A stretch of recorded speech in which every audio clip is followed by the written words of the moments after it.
Es posible que en el universo infinito haya más planetas habitados por especies inteligentes. Nosotros solo conocemos el nuestro, la Tierra. Y a veces dudamos de que seamos inteligentes.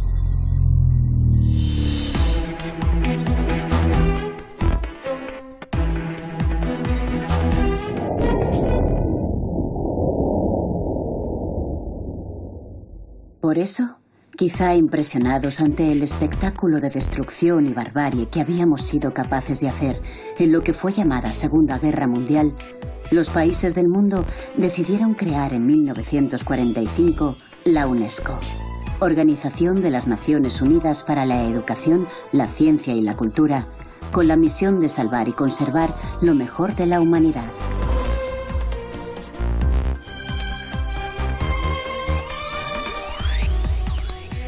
Cuarenta años después, el 6 de diciembre de 1985, fueron declaradas en España las primeras ciudades Patrimonio de la Humanidad.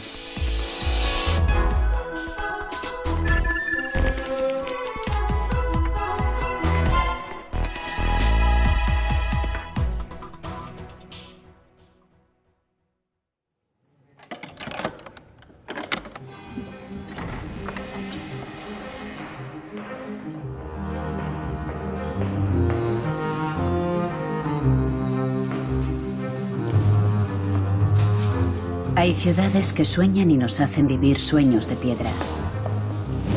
Sueños que permiten imaginar la vida de aquellas damas y caballeros que siglos atrás habitaron en estos palacios y tuvieron sus propios anhelos.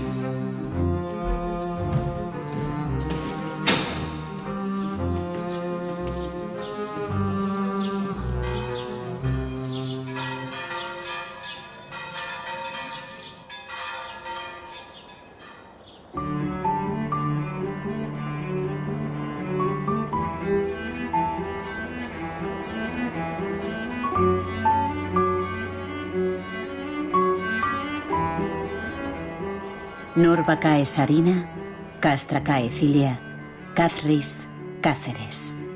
Una ciudad nombrada y habitada por romanos, visigodos, musulmanes, hebreos, cristianos.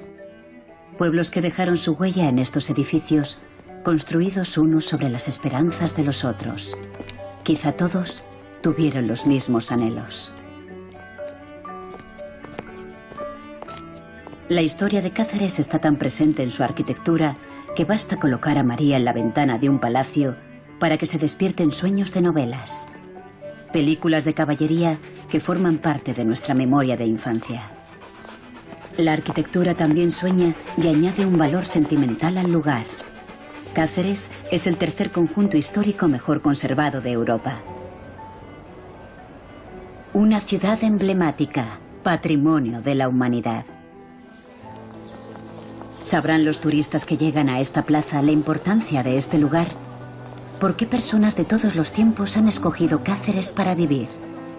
En el siglo XII, los fueros de Cáceres, dictados por el rey Alfonso IX de León, reconocían como personas libres a aquellos que se instalaban en esta tierra. Un siglo más tarde, Fernando III decretaba que todos aquellos que repoblaran Cáceres serían iguales ante la ley.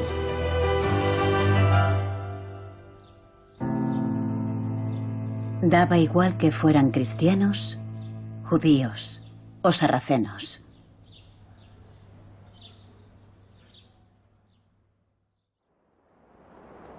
Claro que la historia también gira en sentido contrario.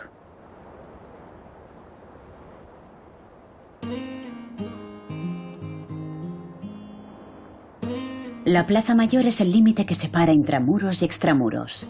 Un encuentro entre el mundo antiguo y el moderno. Entre la realidad que vivieron los hidalgos en sus palacios y la realidad del pueblo, que se ubica fuera de la ciudad antigua.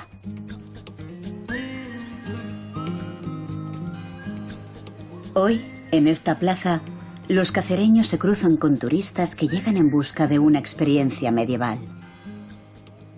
A mí me gusta la Torre del Bujaco, porque es muy antigua. Se puede ir andando de un sitio a otro, no hace falta coche. Me siento como en casa. Como en casa. Como estar en casa. Pues empecemos el recorrido como si nos encontráramos en casa o en el barrio. Por ejemplo, a la hora del aperitivo en la Plaza de San Juan.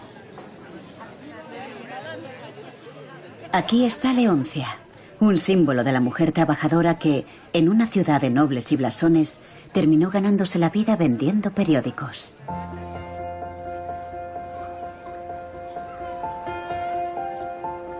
Si Leoncia pudiera hablarnos, nos recomendaría que antes de pasear por sus calles, entrar en los palacios y subir a las torres, hay que tomarse un respiro para coger fuerzas.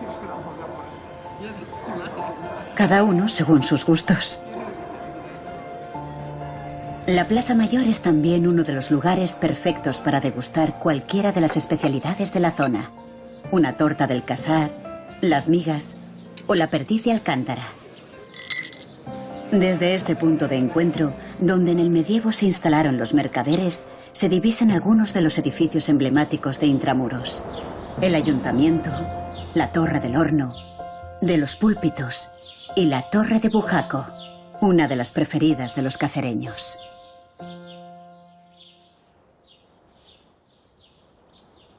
El Arco de Estrella es, desde el siglo XV, la principal puerta de entrada al recinto amurallado.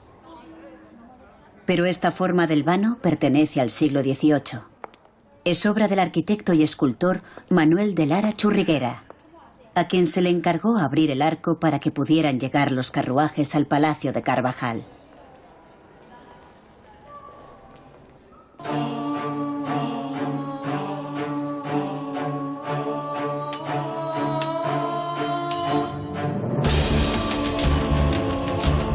La Torre de Bujaco guarda una historia de leyenda. En el siglo XII, el rey Fernando II de León creó una orden militar y religiosa, los fratres, la semilla de la Orden de Santiago. Protegía a los peregrinos y a la ciudad del avance musulmán. 9 siglos más tarde, jóvenes universitarios cacereños siguen en la lucha.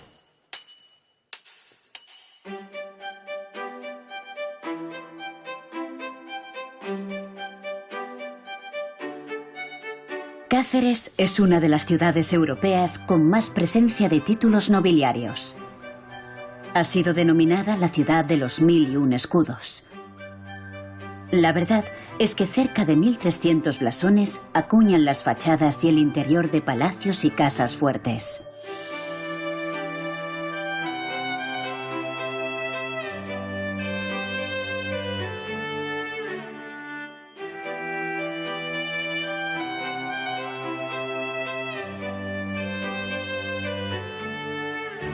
La costumbre de colocar blasones fue importada del centro de Europa, donde los gremios colocaban un distintivo en la puerta de su taller.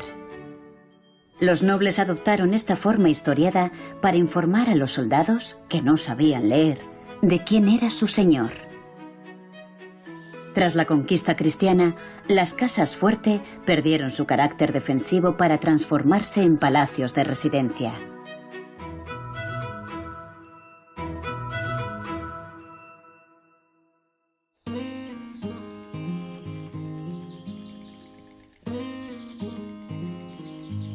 No es fácil tener la oportunidad de pasar el día de palacio en palacio, salvo si te encuentras en Cáceres.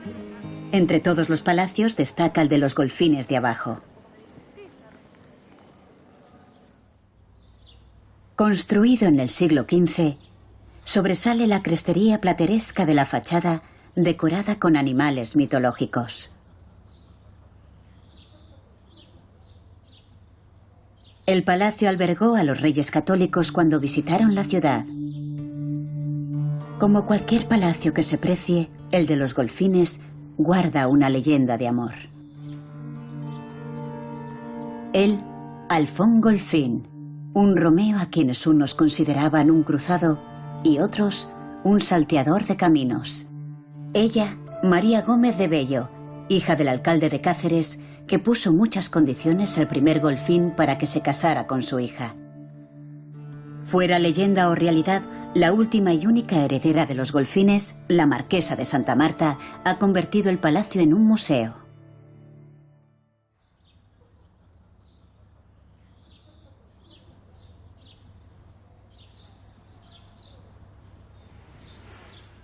Cerca de la calle Amargura, llama la atención un balcón esquinado que pertenece, como la Torre de Galarza, al Palacio de Pedro Carvajal.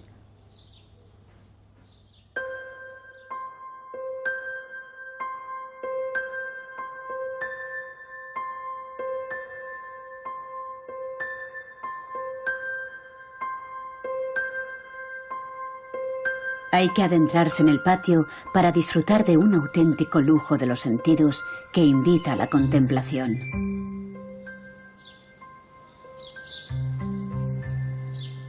Esta higuera podría contarnos si el lenguaje del amor ha cambiado en los últimos 400 años.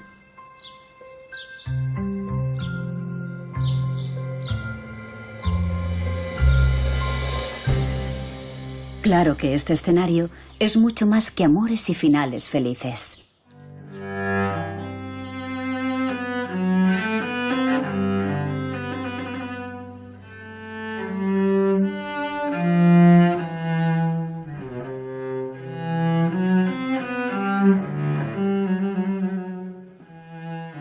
Antes de continuar, es un lujo de príncipes detenerse en la plaza de San Mateo. Junto al Palacio de los Golfines, la Casa de las Veletas y la Torre de Sande, dos amantes de la buena vida decidieron abrir al público un espacio para el encuentro: Atrio.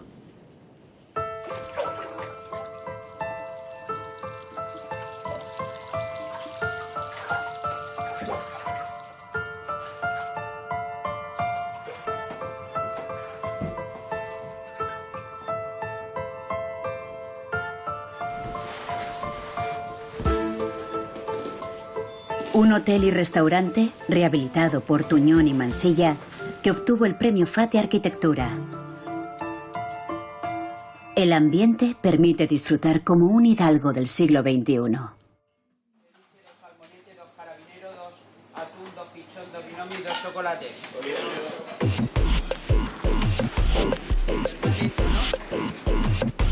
En la cocina están los artesanos, los artífices de que Atrio haya obtenido 2 blasones de la comida, 2 estrellas Michelin. ¿Qué hemos preparado? Kaki no teppanyaki, bermotto no sauce. En castellano, no comprendo. La ostra plancha con salsa de ostra con vermut blanco. Muy bien. Hemos preparado una salsa a la parrilla con una reducción de vermut y el agua de la ostra. Mantiene toda la sensación de yodo y mar y es un plato muy sedoso.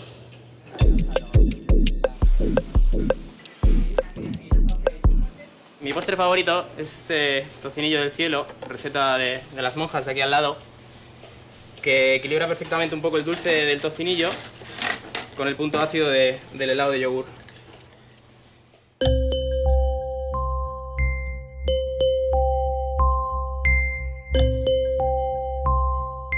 Pero es en la bodega donde se encuentra la cámara encriptada de Atrio. La joya de la corona es una enciclopedia de los mejores vinos que uno pueda imaginar, sin importar origen, año o precio. La bodega ha obtenido los premios más prestigiosos por su excelencia.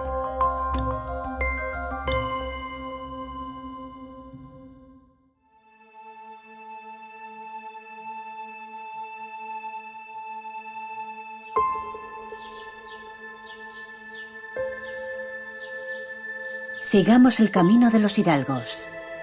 La concatedral de Santa María es el templo cristiano más importante de la ciudad. Nos dan la bienvenida a una torre renacentista con 4 flameros y 2 portadas góticas. La dureza defensiva del exterior desaparece al entrar en este espacio de recogimiento. Los pilares que soportan el peso de las bóvedas de crucería gótica separan las 3 naves. De ellas cuelgan escudos y símbolos heráldicos pertenecientes a los nobles que financiaron la concatedral. El pavimento es un diccionario de heráldica. Los nobles gozaron del privilegio de ser enterrados en el interior de las iglesias hasta que Carlos III prohibió los enterramientos por razones de higiene. La mejor identidad de un noble es su blasón. La prueba de ello lo tenemos en la concatedral de Santa María, donde al tiempo que se estaban haciendo, los nobles iban pagando sus aportaciones a la iglesia para colocar sus blasones del modo que fuesen más evidentes, no solo en las capillas, sino en la pared. La capilla de los Blázquez contiene la talla del Cristo Negro. Debió pertenecer a la Orden de los Caballeros Templarios que huyeron en el siglo XIV a Portugal. Bajo la bóveda de crucería encontramos este retablo plateresco del siglo XVI. La calle central muestra motivos relacionados con la Virgen y con la infancia y pasión de Jesús. Un ejemplo único de obra sin policromar. El motivo de su desnudez se debe a que el hidalgo que lo financió se quedó sin recursos. Es la razón por la que el retablo nos ha sido legado con la verdad de esta madera de Flandes.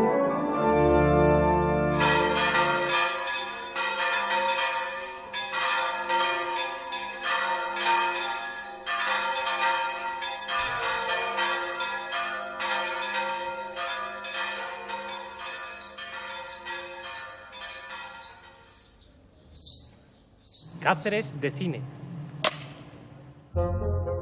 Se preguntarán qué hace aquí Gerard Depardieu. Está con su doble de luces. Muchos cacereños atesoran en su casa fotografías de rodajes y actores.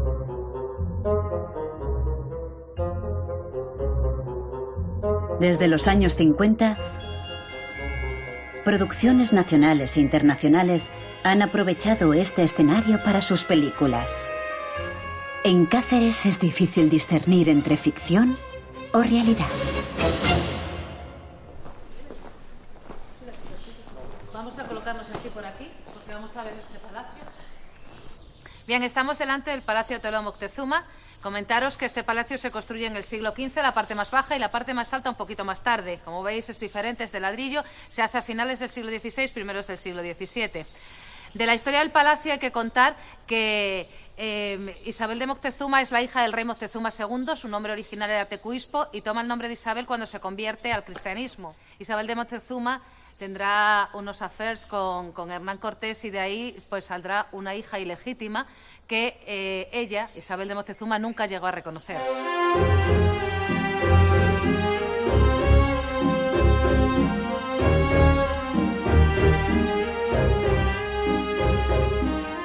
A los turistas les gusta escuchar la historia de Isabel Moctezuma, la hija del último emperador azteca, cuyo último marido, el cacereño Juan Cano de Saavedra, le ayudó a pleitear con la corona para recuperar sus bienes en México.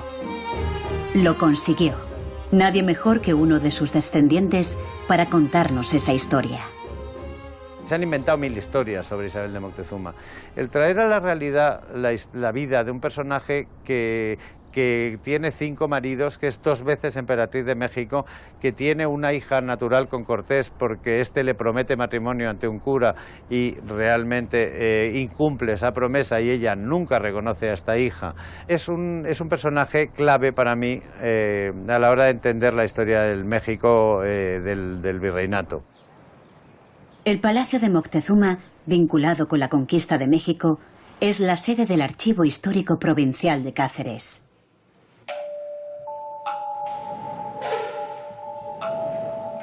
Aquí se guardan documentos y pergaminos procedentes de colecciones privadas e instituciones.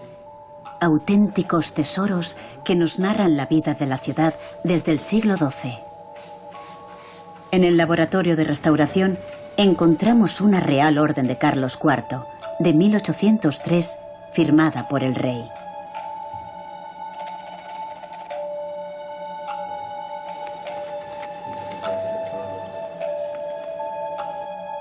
Para ocupar un cargo público o pertenecer a la nobleza, se solicitaba un expediente de limpieza de sangre, como este, fechado en 1729.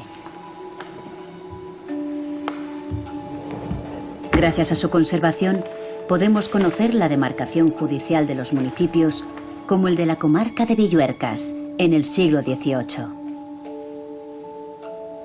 Hoy, al igual que en el siglo XVII, Mejor cerrar la compraventa de una casa con un documento.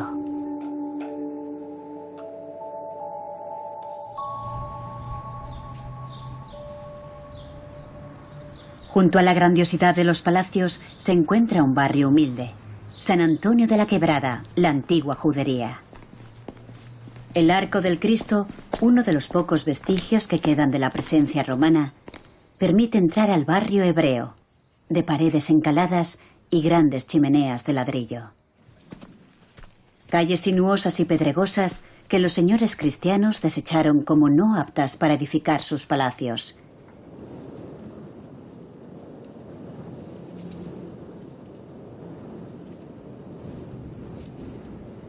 La judería vieja se mantiene intacta en el corazón de la ciudad monumental. Durante el siglo XV, la Alhama de Cáceres fue una de las 5 primeras de Castilla. Llegó a contar 2000 miembros, muchos de ellos familias hebreas que venían de Córdoba, Sevilla y Cádiz, donde ya les habían expulsado. La inscripción Ave María en la entrada a la vivienda es una de las huellas de aquel tiempo de terror.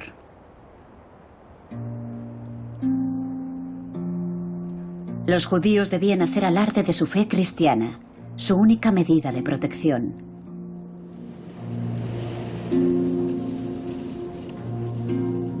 Enclavado en la muralla antigua se encuentra el Jardín de los Olivos.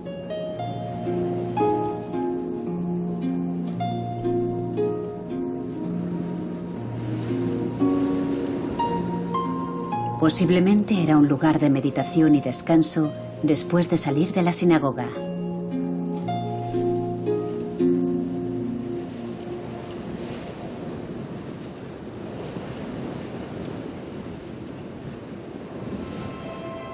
La iglesia de San Antonio de Padua se levanta ahora en el lugar que ocupó aquella sinagoga.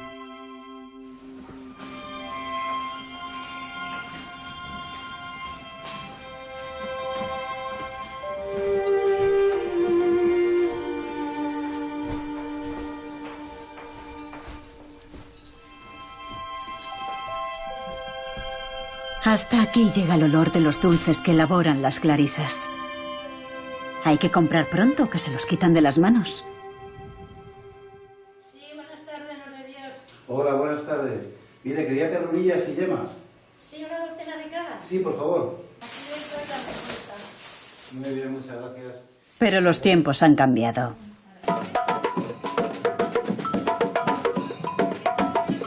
Esta ciudad con historia vive una revolución al llegar el verano.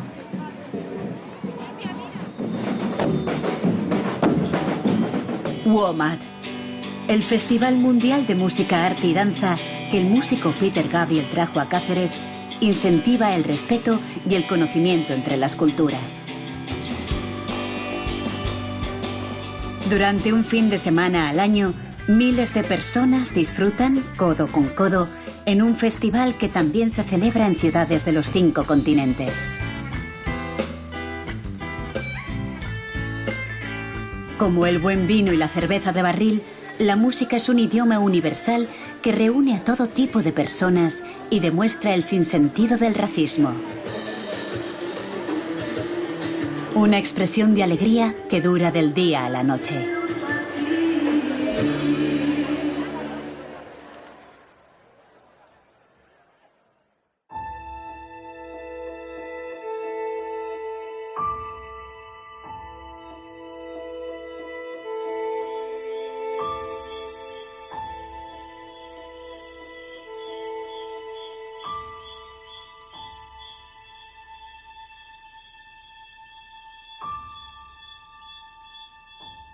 Ha caído la noche. Es el momento de pasear y escuchar.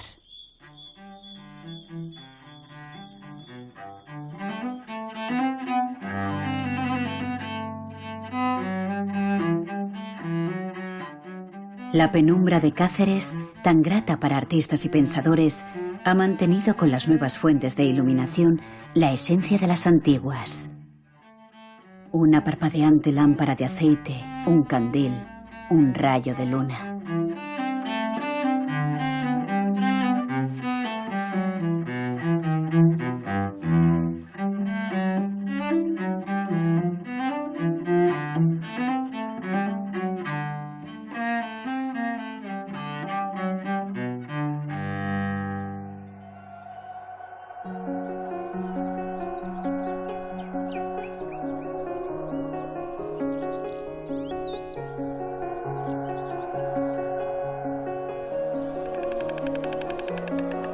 A 14 kilómetros de Cáceres, en Malpartida, se encuentra Los Barruecos, un paraje con yacimientos prehistóricos y formaciones graníticas. Declarado por la Junta de Extremadura Monumento Natural. En los años 70, el artista alemán Wolf Fostel se enamoró de este espacio que consideró una obra de arte y decidió levantar aquí un museo. Fostel decía que los verdaderos artistas y nobles del lugar eran los pastores y campesinos que vivían en Los Barruecos. En un viejo lavadero de lanas, creó un museo Fluxus que es un encuentro entre arte, naturaleza y vida.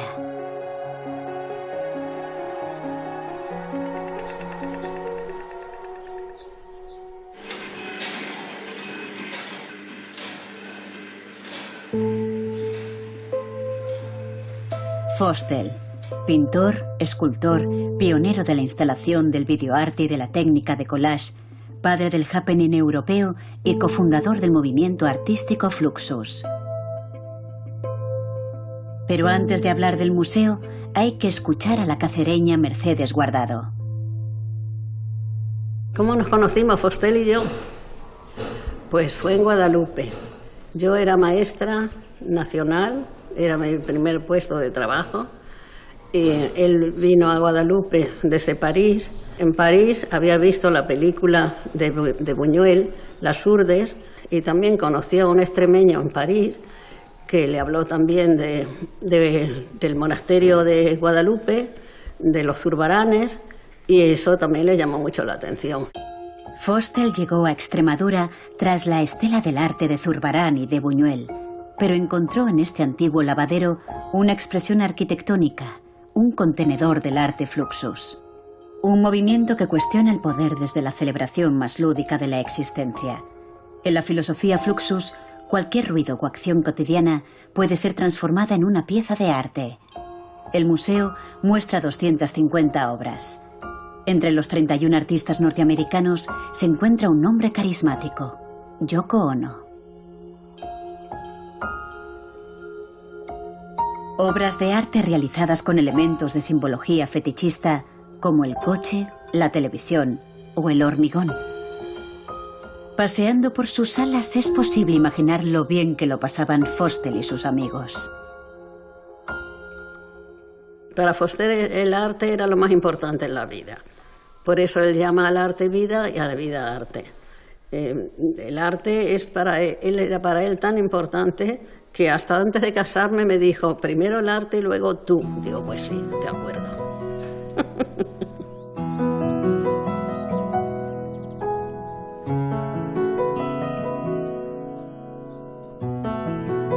El Monumento Natural de Los Barruecos forma parte de la red de espacios protegidos de Extremadura por la singularidad de sus formaciones geológicas.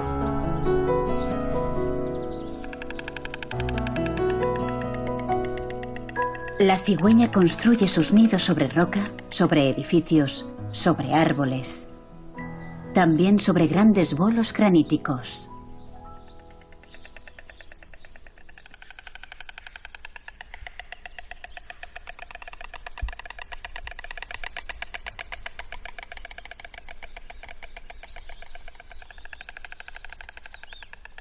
En Los Barruecos se encuentra la mayor colonia de cigüeña blanca de Europa sobre piedras. Hemos censado alrededor de 60 nidos habitualmente de parejas de cigüeñas que crían aquí. Y aquí la cigüeña es paradigma de lo que ahora llamamos conciliación familiar, porque tanto el macho como la hembra se apoyan en la incubación y en la cría de sus polluelos.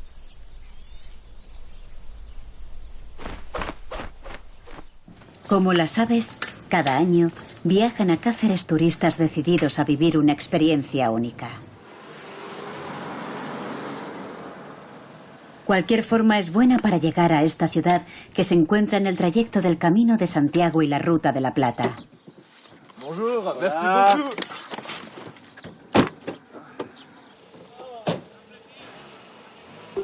Una de las más frecuentes es el tren.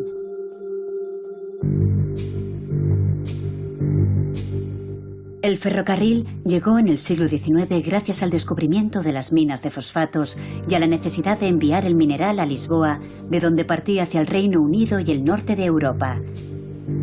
Alfonso XII y Luis I, reyes de España y Portugal, fueron los encargados de inaugurar esta vía férrea. Un acontecimiento que elevó el tratamiento de la entonces villa de Cáceres a la categoría de ciudad.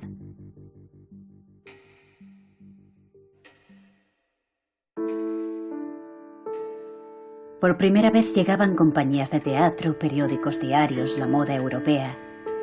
Para alojar a los mineros, Segismundo Moret, el dueño de la mina, ministro de Ultramar y Hacienda durante el reinado de Alfonso XII, encargó un proyecto urbanístico inspirado en las ciudades industriales inglesas. Medio siglo después de que cerrara, este conjunto de viviendas, que se llamó Aldea Moret, fue declarado bien de interés cultural.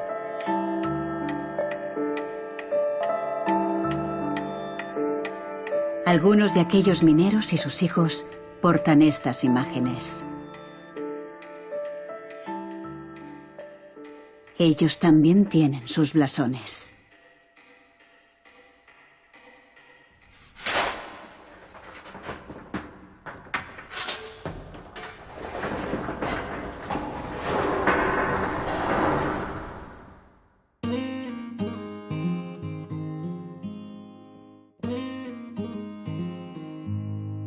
Cáceres no tiene ríos, pero los manantiales y riachuelos corren por las raíces de la ciudad, dando origen a aljibes, cisternas, pozos y al cultivo de más de 33 hectáreas de huertas fértiles.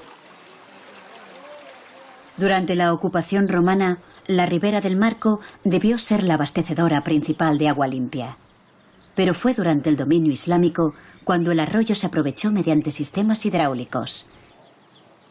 Es una de las herencias que dejó en la ciudad la presencia árabe. Otra es la muralla.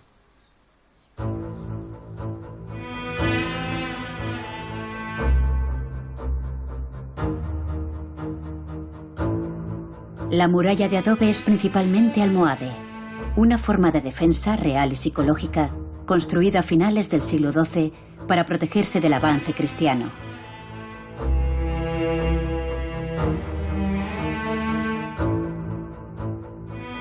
Debió de tener una veintena de torres albarranas, de las que se conservan 16. Permanecen en pie como testigos del siglo que los almohades habitaron la ciudad.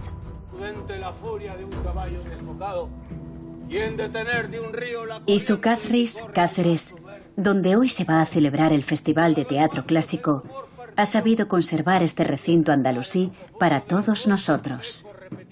Sin duda, una de las razones principales por las que la UNESCO declaró a la ciudad Patrimonio de la Humanidad. Yo que varón he nacido y aunque de hermana menor, debo ser el preferido. Pueda desmentir todo ese marcial trofeo con quien ya atrevida lucho. A cielo abierto, como en los primeros teatros griegos, los actores ultiman ensayos de una obra que podría ser un símbolo de Cáceres. La vida es sueño.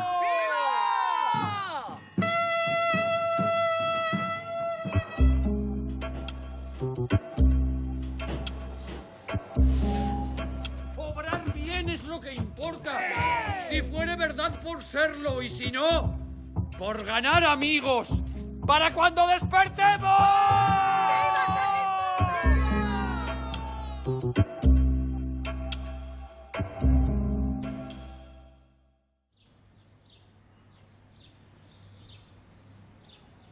Este es el Conservatorio Oficial de Música Hermanos Berzosa. En una de sus salas, un grupo de estudiantes ultiman los ensayos para una performance que van a ofrecer junto a otros artistas en la Fundación de Artes Visuales Elga de Alvear.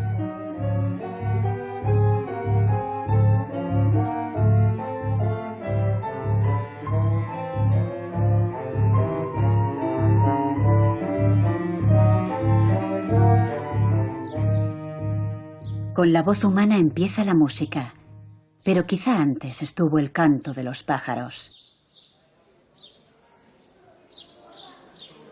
Cáceres es una ciudad privilegiada por la diversidad de aves que aquí habitan. Es común encontrar ornitólogos por las calles tomando nota del aumento de algunas especies en la ciudad. ¿La pareja, María Jesús? Y un milano volando. Mira, aquí hay 2 grajillas ahora y otra que llega. En el tejado, eso se ha metido en el tejado. En el tejado, en la cubierta, por lo menos 4 parejas de bebés. Más de 4 parejas seguro. El jardín de Doña Cristina de Ulloa tiene su propia banda sonora.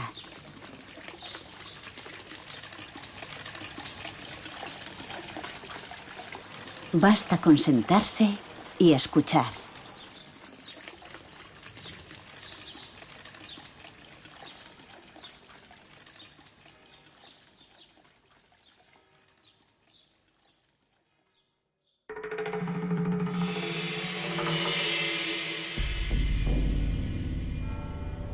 Salvo en el Palacio de las Cigüeñas, las torres tienen la altura de un castigo.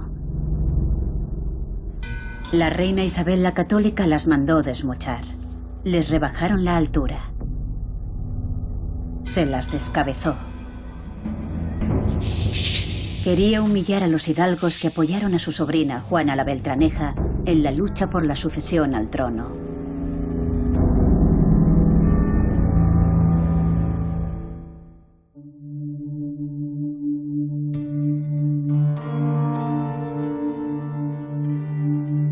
Durante siglos, los historiadores se han preguntado por qué la Torre de los Pozos era más ancha y alta que el resto. ¿Por qué se separa de la muralla? ¿Por qué? Un día, al tirar una casita del barrio antiguo, el secreto se desveló. La torre más alta de la muralla protegía esta cisterna. En caso de ataque, los hombres, mujeres y niños almohades que vivían aquí tendrían acceso al agua sin arriesgar sus vidas, sin salir de la fortaleza. Sin este primer aljibe no habría habido ciudad. Es el valor estratégico del agua.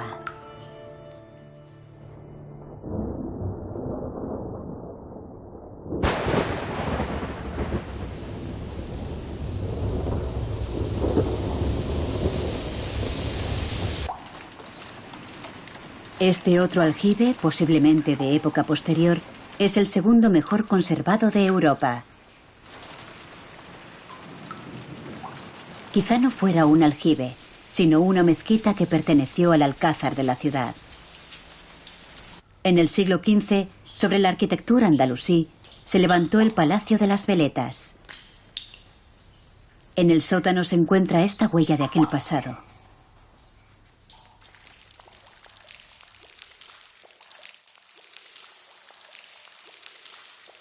En el medievo, el agua almacenada en cisternas, como esta del convento de los jesuitas, era de mayor calidad y salubridad que la recogida de ríos o fuentes.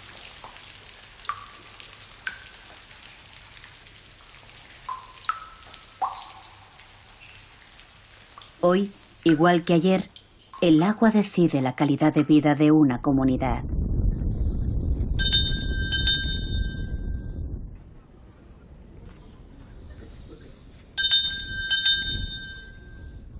Que salga la hermandad del Cristo Negro. Dios lo quiere así.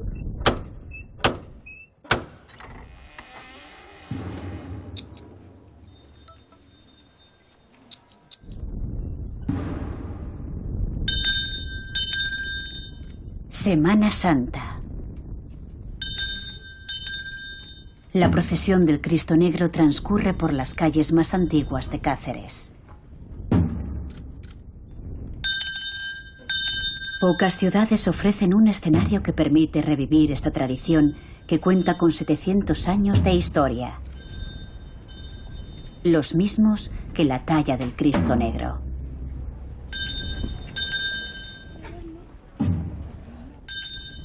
El Cristo de madera, el Cristo humilde, ha presenciado el mal de la Inquisición. También el bien que la institución de los cofrades ha ejercido desde su inicio, ocupándose de los más desfavorecidos.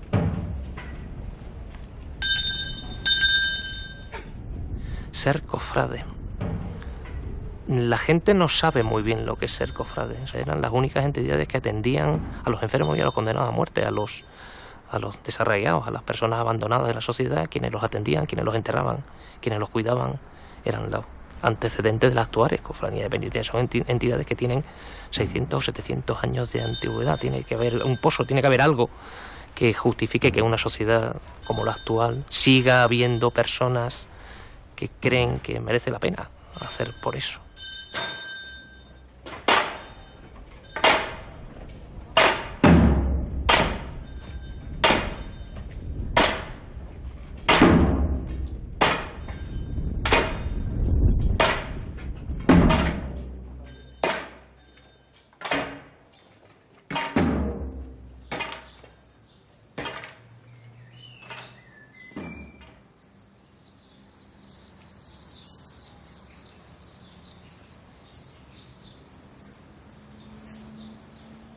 Ajenas a la historia, muchas especies de aves han decidido que el mejor lugar para vivir no es el campo, sino los palacios y las casas solariegas.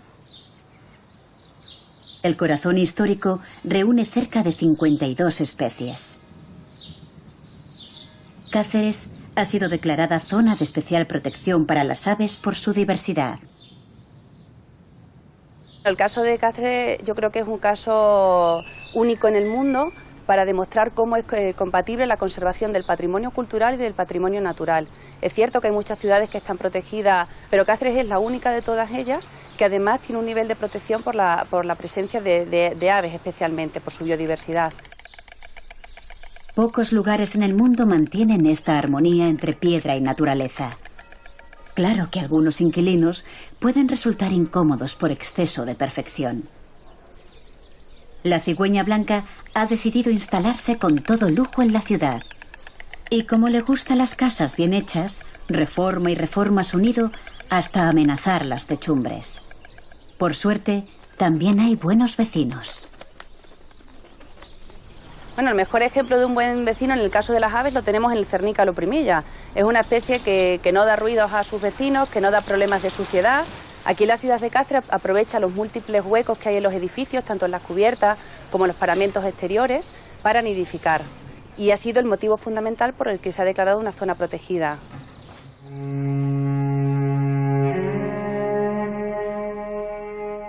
El arte contemporáneo también se ha instalado en palacios y casas solariegas. Basta caminar por las calles para encontrar una de las colecciones privadas más importantes de Europa. El Centro de Artes Visuales Fundación Elga de Alvear, instalado en este edificio y rehabilitado por los arquitectos Tuñón y Mansilla, alberga 2.500 obras de arte.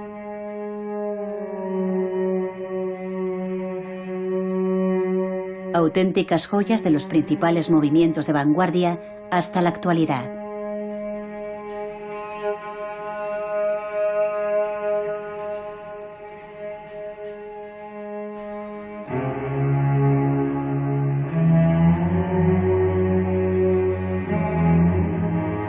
Obras que expresan una crítica social desde una perspectiva amable de la existencia.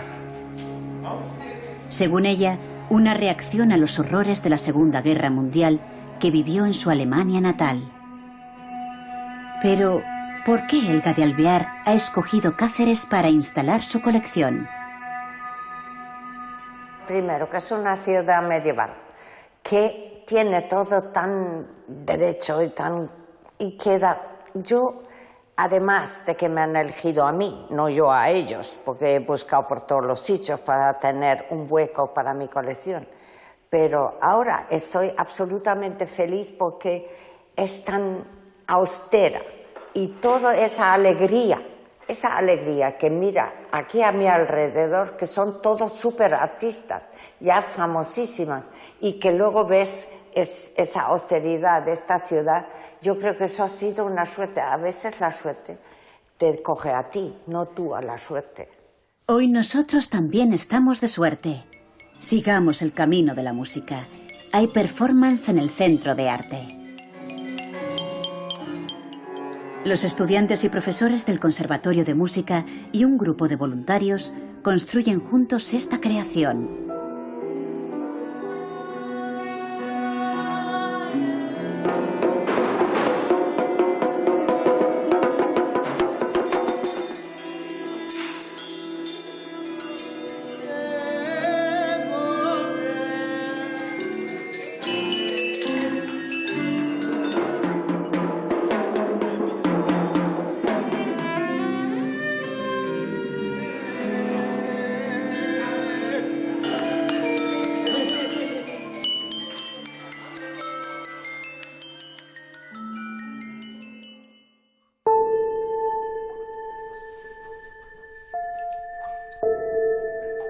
Hace 17.000 años, esta cueva estuvo habitada por personas que vivieron el tránsito del Paleolítico al Neolítico. Descubrieron el valor del fuego, se iniciaron en la agricultura, utilizaron conchas como la del Camino de Santiago. Fueron los primeros pobladores de lo que hoy es Cáceres. La cueva del Conejar es una de las 3 cavidades del Calarizo, donde hay recursos abundantes y que los hombres prehistóricos pues consideraron que era realmente un lugar en el que vivir. Esta cueva nos ilustra de ese gran proceso que sufrió Europa en el entorno de los 8.000 años, que supone el final de los cazadores-recolectores y el inicio de los productores de alimentos. Eso es una transformación social, económica y productiva, tecnológica. Pero es la cueva de Maltravieso, de la época neolítica, la que ha despertado el interés de los investigadores, la que formula preguntas que aún no se han resuelto. En los años 50, un grupo de caleros halló en su interior esqueletos que los investigadores identificaron como una inhumación colectiva ocurrida hace 120.000 años. También representaciones simbólicas hechas con el antebrazo, con la palma de la mano. En la cueva de Maltravieso, la mano es el elemento icónico más representado y más conocido, ¿no? La mano es un elemento de identidad individual, muy probablemente, pero también de identidad colectiva, y tiene una función en contexto de celebración de algún tipo de ritual, ¿no? Pero hay algo más sorprendente. A estas manos de Maltravieso les falta un dedo, una falange. El problema que tenemos en general en lo que representa el arte es que se nos ha perdido el diccionario. Por lo tanto, no podemos asegurar, saber y garantizar que aquello que interpretamos es realmente aquello que fue. No sabemos qué significa sacar el meñique, no sabemos qué significa sacar el índice o el pulgar, pero sí que esas modificaciones son voluntarias y no se corresponden en ningún caso con mutilaciones. ¿Para qué? ¿Qué querían decir? ¿Quizá la primera manifestación artística? ¿El primero de los blasones?